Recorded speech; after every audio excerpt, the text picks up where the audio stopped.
আগামীতে কে থাকবে না থাকবে আমাদের জীবনের কোনো নিশ্চয়তা নাই, যে কারো সময় যে কোনো সময় কিছু হইতে পারে। আমিও ভাগ্যবান যে আল্লাহ তাআলা তৌফিক দিছে আবারও ঈদের নামাজ আদায় করার। বাবা হিসাবে অনেক গর্বের বিষয়।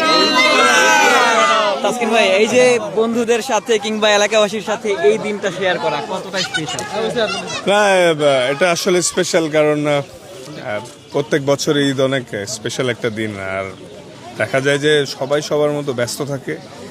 এই ঈদের নামাজের পরে মুরব্বি, বড় ভাই, ছোট ভাই সবার সাথে দেখা হয়, এটা আসলে অনেক স্পেশাল। এবং আলহামদুলিল্লাহ যে আমি, আমার বাবা, আমার ছেলে এবং মুরব্বিরা অনেকেই একসাথে ঈদের নামাজ আদায় করলাম। আমিও ভাগ্যবান যে আল্লাহ তাআলা তৌফিক দিছে আবারও ঈদের নামাজ আদায় করার।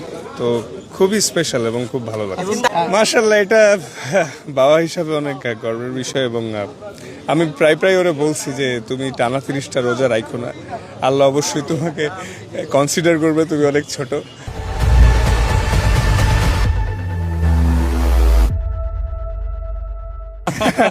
ও হচ্ছে মানে ঘুমাইতে চাইতো না আসলে, যাতে ওরে যদি কেউ না ডেকে দেয় এজন্য। তো পরে আমি ওরে যখন বাসায় থাকতাম, মানে আমাদের পাকিস্তান সিরিজ ছিল, বিসিএল ছিল, তো যেদিন আমি থাকতাম আমি ওরা প্রমিস করতাম যে ঠিক আছে আমি ডাইকে দিব, তুমি ঘুমাও। তখনও ঘুমাইতো, এছাড়া ঘুমাইতে চাইতো না। বাট মাশাআল্লাহ খুশি ওর জন্য। ঈদের দিনে দেশবাসীর জন্য আসলে কি বলতে চান? দেশবাসীর জন্য যে মেসেজটা থাকবে সেটা, সবাই পরিবারের সাথে অনেক উপভোগ করেন ঈদটা, কারণ অনেক স্পেশাল। আগামী ঈদে কে থাকবে না থাকবে, কার কখন কি হয়, আর দেশে আসলে আগের তুলনায় আরও বেশি শান্তিপূর্ণ সব কিছু হোক, এটাই কামনা থাকবে। সবাই অনেক এনজয় করুক, কারণ এই মুহূর্তগুলো অনেক স্পেশাল হয়। কারণ আমাদের জীবনের কোনো নিশ্চয়তা নাই, যে কারো সময় যে কোনো সময় কিছু হইতে পারে।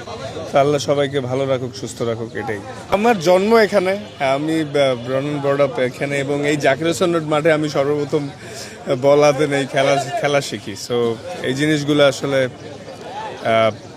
জিনিসগুলা অনেক স্মৃতির অন্যরকম একটা জিনিস। তো এলাকাবাসী সবাই অনেক ভালোবাসেন, তো এটার জন্য কৃতজ্ঞ। সবসময় দোয়া করে বাবার জন্য, এবং খেলা অনেক পছন্দ করে। চেষ্টা করবো ওর ইচ্ছা ফুলফিল করার জন্য, শুধুও না, সবাই চায় ভালো করি। Thank you.